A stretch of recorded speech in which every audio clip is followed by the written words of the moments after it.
Your future self is sending you this sign right now. Not because time travel is real in the way movies portray it.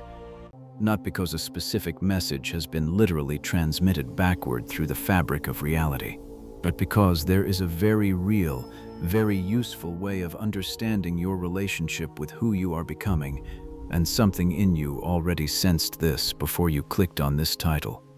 And maybe that is exactly why you are here now, at this hour, staying instead of scrolling past. It is no coincidence that you are here. Let that sentence settle without needing proof, not as flattery, not as fate handed to you on a plate, just as a possibility worth sitting with for the next few minutes. Before this video ends, you will understand 3 things. Soon you will see why the pull you sometimes feel toward a certain direction, a certain choice, a certain unlived version of your life, is not random restlessness, but something closer to a signal, generated by the part of you that already knows what that direction eventually becomes. Later you will understand why waiting for certainty before moving toward that pull gets the process exactly backward, and why the future self you are sensing was never going to arrive through certainty first. And before we close, I will guide you through a short practice that many people describe as the first time they felt an actual, embodied connection to who they are becoming, rather than simply an abstract idea about self-improvement. Yeah, so before we go further, take this as your first signal received. If any part of this message is already landing somewhere true in you, subscribe to this channel now, not as a reflex, but as a small, quiet commitment to keep listening for this particular kind of pull, instead of dismissing it as mere daydreaming. When you subscribe, you are telling your own mind, I am willing to take seriously the direction I keep feeling drawn toward. I am willing to treat it as information rather than distraction. Because there are 2 kinds of people who arrive at a message like this one. There are those who feel the pull toward a different version of themselves, dismiss it as unrealistic fantasy, and quietly return to exactly what they were doing before. And there are those who stay long enough to ask a more honest question about what that pull might actually be pointing toward. You already know which one you are tonight. For most of your life, you were taught to think about your future self, if you thought about them at all, as a distant, somewhat abstract destination, someone who exists only after enough time has passed, enough milestones have been reached, enough certainty has accumulated. This framework treats the future self as a passive result of current effort, arriving eventually, if all goes well, rather than as an active presence already, in some real sense, influencing the present moment through the pulls, longings, and quiet dissatisfactions you already feel. This is the first revelation. The future self is not only a destination waiting at the end of a long road. It is also, in a very real psychological sense, already present, already shaping which directions feel magnetic and which feel flat, long before you have any concrete evidence that the pull is leading anywhere real. Here is a simple way to feel this directly. Think of something you have felt quietly, persistently drawn toward for a long time. A creative pursuit, a different way of living, a version of a relationship, a way of showing up that feels more honest than your current default. Notice how that pull has behaved over time. It has likely not been loud or dramatic. It has probably been quiet, easy to dismiss, easy to explain away as impractical, unrealistic, or simply not the right time. And yet it has persisted, resurfacing again and again, in quiet moments, in daydreams, in a specific kind of longing that does not fully go away no matter how many times you have set it aside.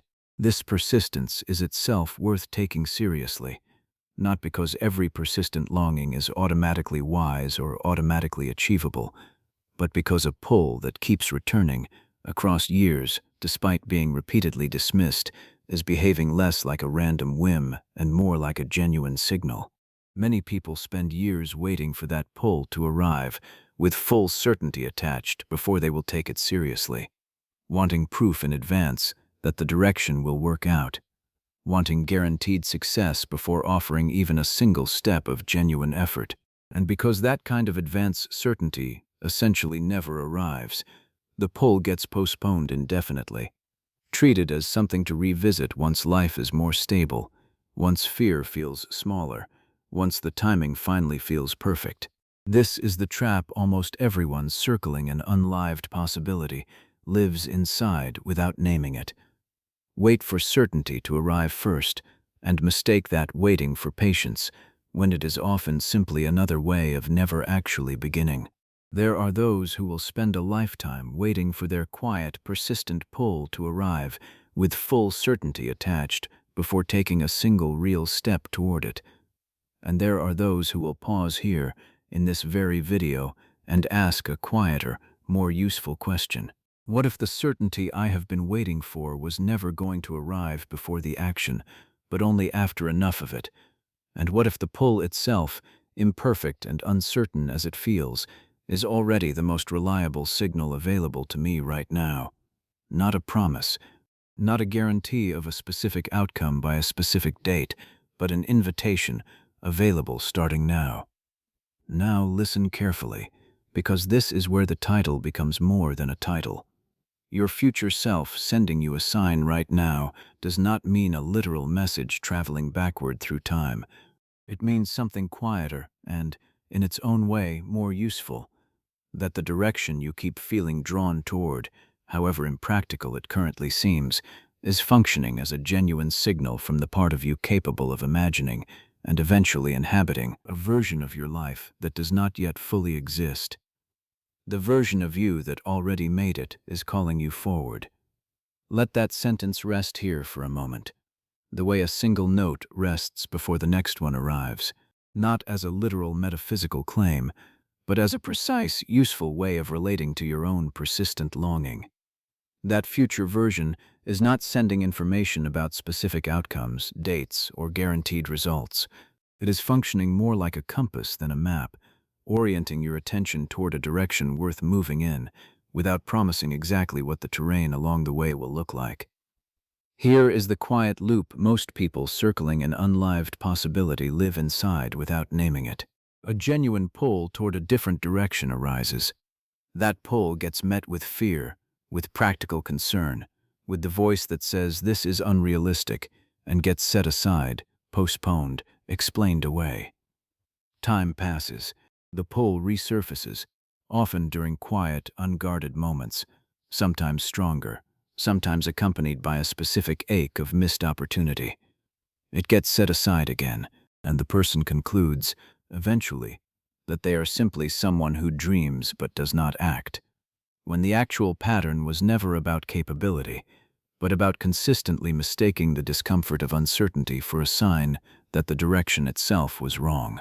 There are those who will hear this and feel a flicker of defensiveness, as if being told their unlived pull deserves serious attention is being told their current practical concerns do not matter, that responsibility and caution are somehow obstacles to be dismissed. Real responsibilities matter. Real practical constraints matter. This is not a message asking you to abandon genuine obligations in pursuit of a feeling. This is a message asking a more precise, more useful question underneath all of that.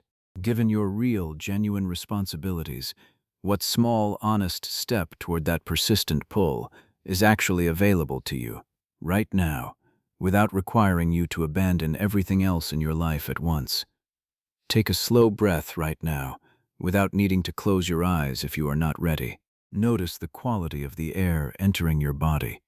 Bring gently to mind whatever direction you have felt persistently drawn toward, even if you have never said it out loud, even if it feels impractical or embarrassing to admit. You do not need to act on it yet.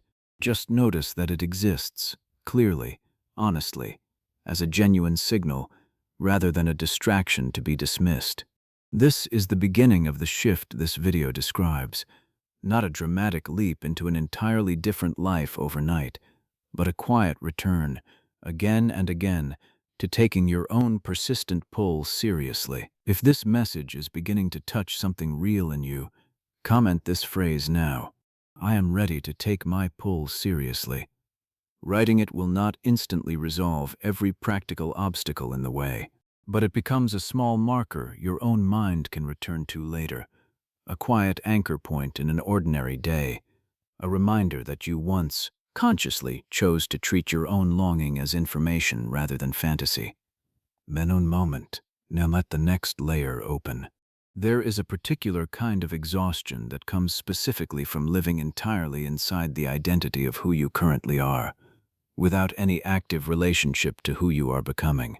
This exhaustion often masquerades as simple tiredness, simple boredom, simple restlessness, but underneath it is often a much more specific ache, the ache of a persistent pull being consistently ignored in favor of the safer, more familiar current identity.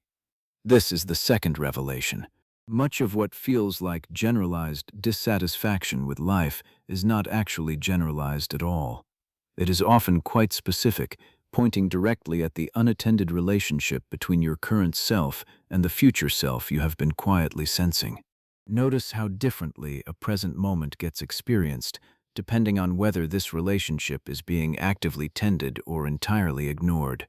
A person who has begun taking real, honest steps toward their persistent pull, however small, tends to experience ordinary difficulty differently, as part of a meaningful process rather than simply more evidence that life is hard.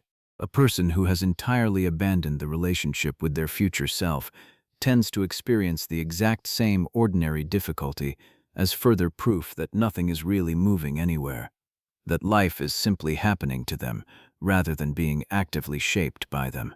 If this is resonating with you, subscribe now, not as a casual gesture, but as a small, energetic commitment to keep tending this relationship instead of letting today's clarity dissolve quietly back into tomorrow's old dismissal.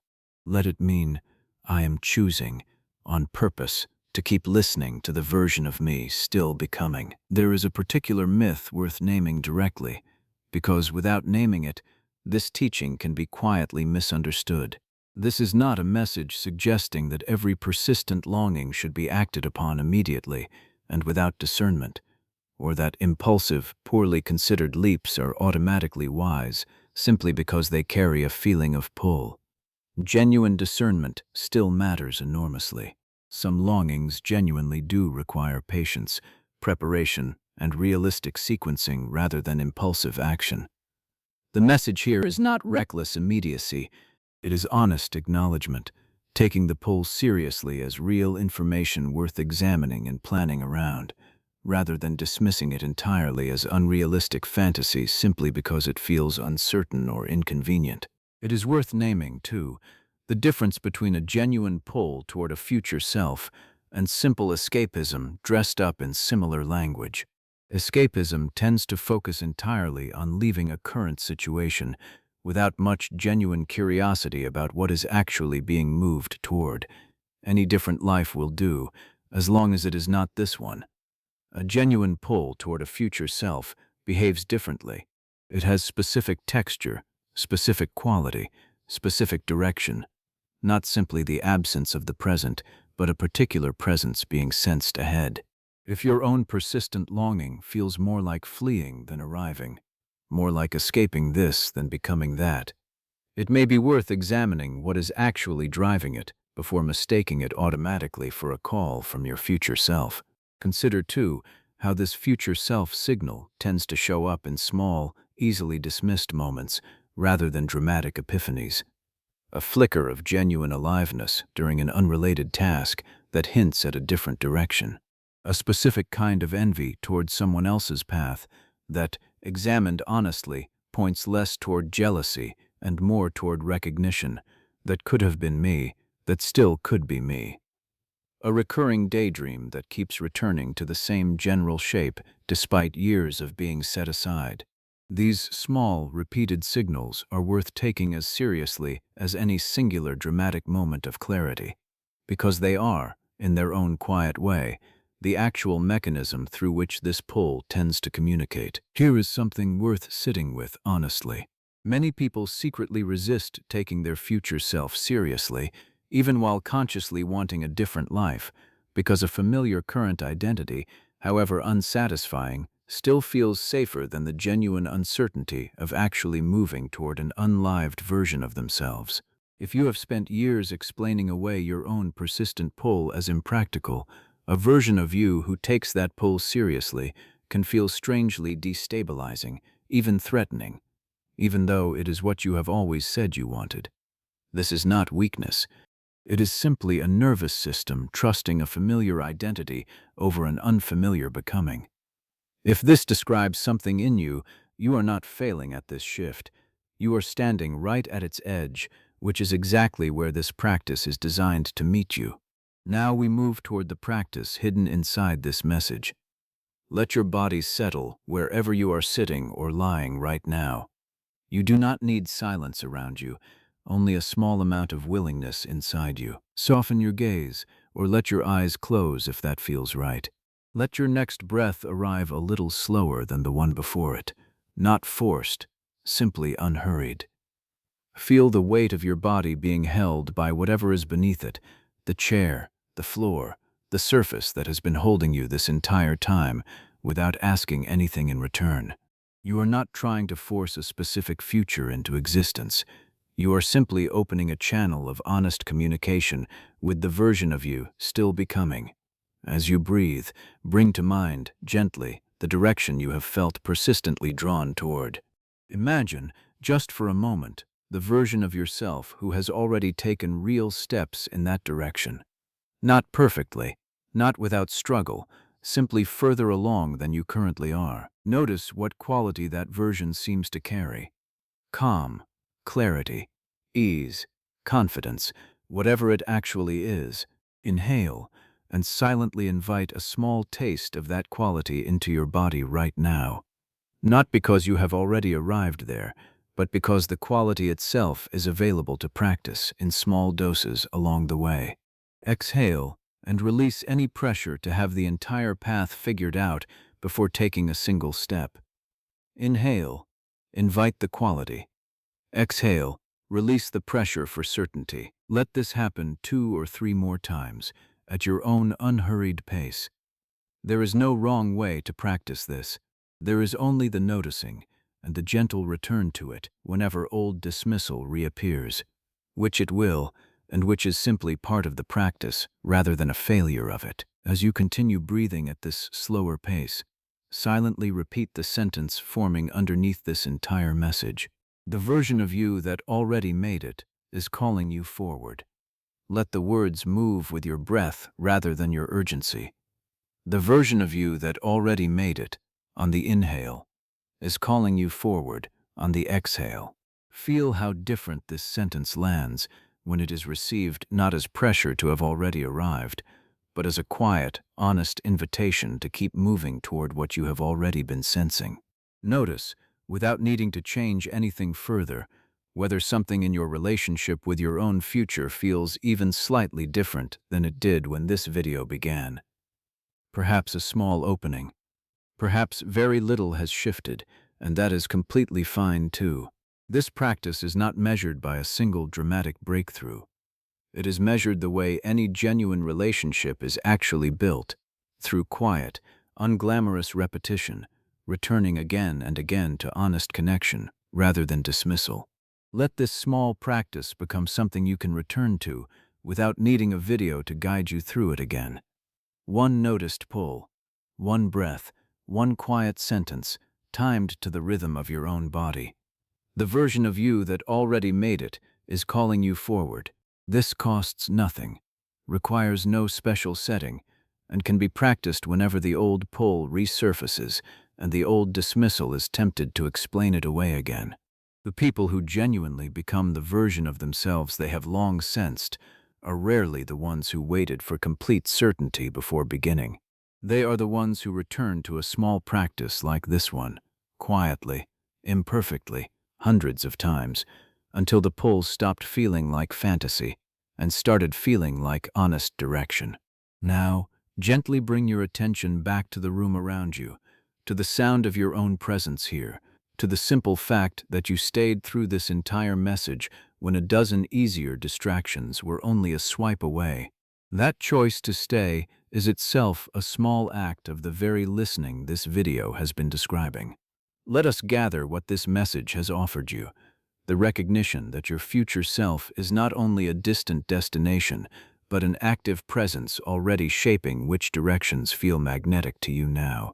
The understanding that waiting for certainty before honoring that pull gets the process backward, since certainty tends to arrive after sustained effort, not before it. The distinction between a genuine pull toward becoming and simple escapism dressed in similar language, one oriented toward a specific arrival, the other merely fleeing what already exists. The honesty that genuine discernment still matters, and that taking a pull seriously means examining and planning around it, not acting on every impulse without thought. And the practice, simple enough to repeat daily, of one breath, one noticed pull, one quiet sentence that can guide you back whenever old dismissal returns. The version of you that already made it is calling you forward. If this message reached you at the right moment, like this video now, not for an algorithm, but as a way of sealing this recognition in your own field of attention, subscribe if you have not yet, because the next transmission will go deeper into what happens once this relationship with your future self becomes familiar, how daily decisions begin to shift once the pull is finally honored rather than dismissed, and why the people who eventually become who they sensed are rarely the ones who waited for the fear to disappear first. Share this with someone who has been quietly dismissing their own persistent pull for years. Someone who needs to hear that the pull was never fantasy, and that a version of them has been calling them forward the entire time. You are not too late. You are not simply a dreamer who never acts. You are not required to have every detail figured out before taking the next honest step. The version of you that already made it is calling you forward. And perhaps the sign your future self has been sending you was never a single dramatic message waiting somewhere ahead, but the quiet, persistent pull you have already been feeling this entire time, the moment you finally, honestly, decide to take it seriously.